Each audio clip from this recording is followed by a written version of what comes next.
അങ്ങനെ നമ്മുടെ നിധി തേങ്ങ ഇങ്ങനെ ചിരകിക്കൊണ്ടിരിക്കുന്നുണ്ട്. ആ സമയത്ത് നമ്മുടെ സുഭാഷേട്ടൻ പറയുന്നത് ഈ കൊല്ലത്തെ ഓണം എന്താണെന്ന് അറിയില്ല, ഒരു സുഖമില്ല. ഈ സുധീഷ് ഇങ്ങനെ ഓരോ പണി ഒപ്പിച്ചുകൊണ്ട് ഒരു സുഖമില്ല എന്ന് പറയുന്നുണ്ട്. ആ സമയത്ത് നമ്മുടെ നികേഷ് പറയുന്നുണ്ട് അങ്ങനെ പറഞ്ഞാൽ പറ്റില്ല സുഭാഷേട്ട, ഈ കൊല്ലത്തെ ഓണം നമുക്ക് അടിച്ചു പൊളിക്കണം, ഈ പ്രാവശ്യം ഇവിടെ ഒരു കുറവും വരരുത് എന്ന് പറയുന്നുണ്ട്. ആ സമയത്ത് നമ്മുടെ സുഭാഷേട്ടൻ പറയുന്നുണ്ട് ആയിക്കോട്ടെ, എന്നാൽ നിൻ്റെ ആഗ്രഹം പോലെ തന്നെ നടക്കട്ടെ, നമുക്ക് ഈ കൊല്ലത്തെ ഓണം അടിച്ചു പൊളിക്കാമെന്ന് പറയുന്നുണ്ട്. ഇത് പറഞ്ഞുകൊണ്ട് നിൽക്കുന്ന സമയത്താണെങ്കിലോ പുറത്തുനിന്ന് സുധീഷേട്ട എന്ന് പറഞ്ഞിട്ട് രണ്ട് ചെക്കന്മാർ വിളിക്കുന്നുണ്ട്. അത് കേൾക്കുമ്പോൾ ആരാ ഈ പുറത്തുനിന്ന് വിളിക്കണമെന്ന് പറഞ്ഞിട്ട് നമ്മുടെ സുഭാഷേട്ടൻ ചെല്ലുന്നുണ്ട്. ആ സമയത്ത് അത് ഗായത്രിയുടെ ഫ്രണ്ട്സാണ്.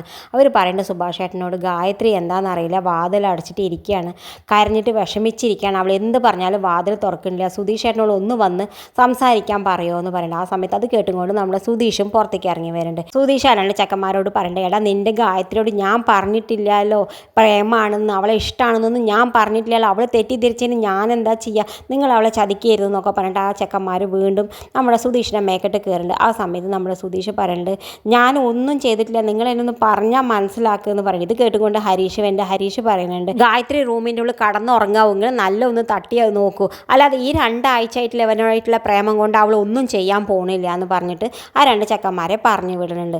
എന്തായാലും നമ്മുടെ സുഭാഷേട്ടനാണെങ്കിൽ വല്ലാത്ത ദേഷ്യം വന്നിട്ട് ഉള്ളിൽ കൊണ്ടുകൊണ്ട് നമ്മുടെ സുധീഷിനെ എന്നിട്ട് പറയുന്നുണ്ട് നിനക്ക് എന്താവശ്യം ഉണ്ടായിരുന്നു ആ കുട്ടിയോട് ഇങ്ങനെയൊക്കെ സംസാരിക്കാം, ഞാൻ അപ്പോഴേ പറഞ്ഞു ഈ സ്പ്രേ ഒക്കെ അടിച്ച് പോകുമ്പോഴേ ഞാൻ പറഞ്ഞു ഇതൊരു അപകട സൂചനയാണെന്ന്, പക്ഷെ നീ കേട്ടില്ല എന്ന് പറയണ്ട. ആ സമയത്ത് നമ്മുടെ സുധീഷ് ദേഷ്യം വന്നിട്ട് സുഭാഷേട്ടനോട് പറയുന്നത് നിങ്ങളോട് ആരാ പറയാൻ പറഞ്ഞു സുഭാഷേട്ടൻ എൻ്റെ കല്യാണം കഴിഞ്ഞു എന്ന്, അതുകൊണ്ടല്ലേ ഈ കണ്ട പ്രശ്നം ഇവിടെ ഉണ്ടായത്, നിങ്ങൾ പറഞ്ഞിട്ടില്ലെങ്കിൽ ഇപ്പോൾ ഒന്നും സംഭവിച്ചിട്ടില്ലാവില്ല എന്ന് പറയണ്ട. ആ സമയത്ത് നമ്മുടെ സുഭാഷേട്ടൻ പറഞ്ഞു പിന്നെ നിൻ്റെ കല്യാണം കഴിഞ്ഞതല്ലേ, അതല്ലേടാ ഞാൻ ഞാൻ സത്യമല്ലേ പറഞ്ഞതെന്ന് പറയണ്ട. ആ സമയത്ത് അവിടെ നിധി ഇരിക്കുന്നുണ്ട്. ആ സമയത്ത് നമ്മുടെ നിധിയുടെ മുന്നിൽ നമ്മുടെ സുധീഷ് മെയിൻ ആവാൻ പറയുന്നുണ്ട്.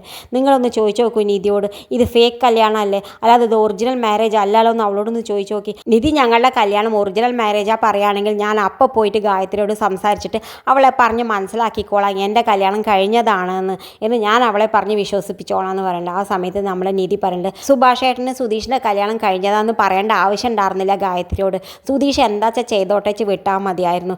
എന്തായാലും സുധീഷ് വേഗം ചെന്ന് ഗായത്രിയോട് പറഞ്ഞാൽ മതി ഞങ്ങളുടെ കല്യാണം ഫേക്ക് കല്യാണമാണ്, ഞങ്ങൾ ഡൈവേഴ്സിന് അപ്ലൈ ചെയ്തിട്ടുണ്ട്, ഞങ്ങൾക്ക് എത്രയും പെട്ടെന്ന് ഡൈവേഴ്സ് കിട്ടും, അതുകൊണ്ട് ഞാൻ എത്രയും പെട്ടെന്ന് നിന്നെ കല്യാണം കഴിച്ചോളാം എന്ന് പോയി ഗായത്രിയോട് പറയുണ്ടോ എന്ന് പറഞ്ഞു. എന്തായാലും ഇത് കേൾക്കുമ്പോൾ നമ്മുടെ സുധീഷിനാണെങ്കിൽ ആകെ വിഷമമുണ്ട്.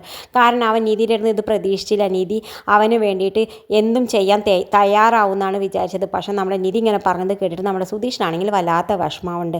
എന്തായാലും പിന്നെ കാണിക്കുന്നത് നമ്മുടെ നീതു ഹരീഷിനെ വിളിക്കുന്നുണ്ട്. എന്നിട്ട് ഹരീഷിനോട് പറയണം നിനക്ക് വേണ്ടിയിട്ട് ഞാനൊരു ഓണം ഗിഫ്റ്റ് നിൻ്റെ വണ്ടിയുടെ മുന്നിൽ വെച്ചിട്ടുണ്ട് നോക്കി നോക്ക് എന്ന് പറയണം. എന്തായാലും നമ്മുടെ ഹരീഷ് വേഗം സന്തോഷത്തോടു കൂടി തുറന്നു നോക്കുമ്പോൾ നല്ല അടിപൊളി ഒരു സ്പ്രേ. എന്തായാലും നമ്മുടെ ഹരീഷിന് ആ ഗിഫ്റ്റ് വലിയ ഇഷ്ടമാവുന്നുണ്ട്.